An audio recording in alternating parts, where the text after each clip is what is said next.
So it turns out there's a new spying program that people are outraged by. Fun for everybody.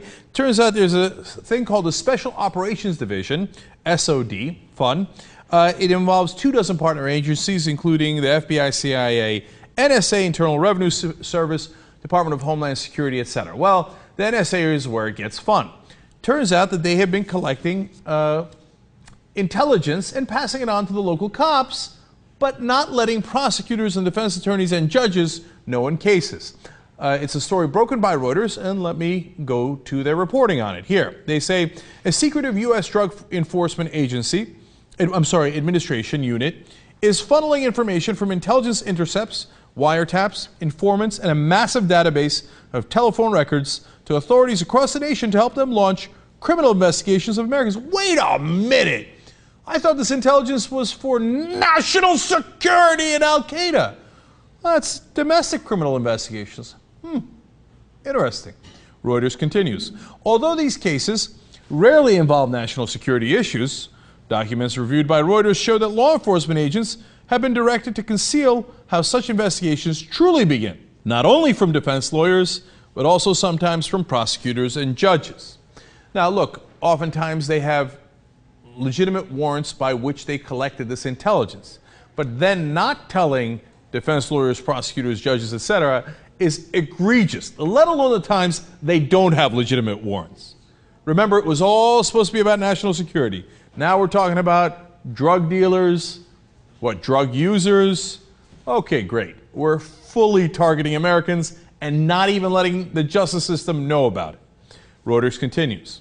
If defendants don't know how an investigation began, they cannot know to ask to review potential sources of exculpatory evidence, information that could reveal entrapment, mistakes, or biased witnesses.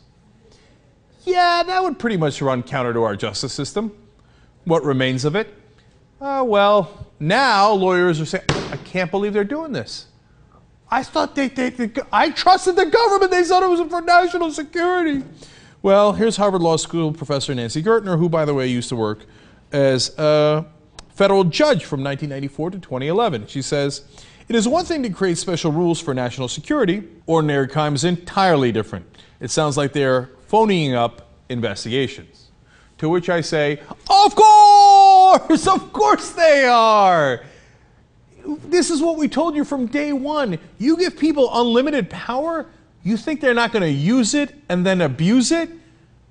Hello? Welcome to human nature. That's kind of how it works. Once they have this power, of course they're going to want to close cases with it. So, here's a fun part of the ruse that they run.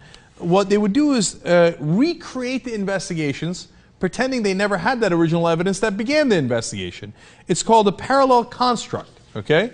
So they would go out there and do parallel constructions like this. The document specifically directs agents to omit the SOD's involvement from investigative reports, affidavits, discussions with prosecutors, and courtroom testimony. In other words, shh, don't tell them where you really got the evidence, but we'll tell you when to show up, where to show up, and then you go bust the guys and go, oh, for example, if it was in a car or a truck, oh, look at your busted taillight. That is why I pulled you over. Wow, look at all the drugs I have found in your truck. Okay, that is how this investigation began. Not talking about, of course, the wiretapping and the intelligence they had gathered earlier. So that's outrageous that they're withholding the information. And by the way, as the article explains, oftentimes they get the right guy. Also sometimes, and quite often, they get the wrong people. Oops. Okay. Now, Finn Salander was a DEA agent from 91 to 2008. He says, it's just like laundering money.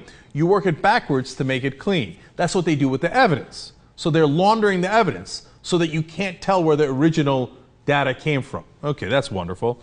No, they would never abuse this. Now, Robert Speckle, who's a former prosecutor and a senior DEA lawyer, says, it's a balancing act, and they've been doing it this way for years. Do I think it's a good way to do it? No, because now that I'm a defense lawyer, I see how difficult it is to challenge. Oh, again, don't make me do it again. Of course. When he was a prosecutor and he used the secret evidence, he's like, oh, that's awesome. Now that he's a defense lawyer, he's like, boy, God, it's really hard to show your guy's innocent if you don't know where the evidence came from. Yeah, it's kind of why it should be illegal. And then finally, Henry Hackmeyer Jr., former federal prosecutor, says this: you can't game the system. You can't create this subterfuge. These are drug crimes, not national security cases. If you don't draw the line here, where do you draw it? And I got bad news for you, my friend. They're not going to draw it anywhere. If you keep letting them do it, they're going to do this, and they'll go further and further, and they will use it in every investigation, including ones they started not because anybody had done anything wrong, but that they somehow had angered the government, or someone that worked inside the government, or someone that was a private contractor that worked for the government and didn't happen to like you for his own personal reasons. Now they'll tell me, oh no, that could never happen. And sometime later they'll turn around and go, I can't believe that happened. My God, if we don't draw the line here, where should we draw it? Well, you should draw it where we told you to draw it. Much, much earlier, when you shouldn't let them do the domestic spying in the first place.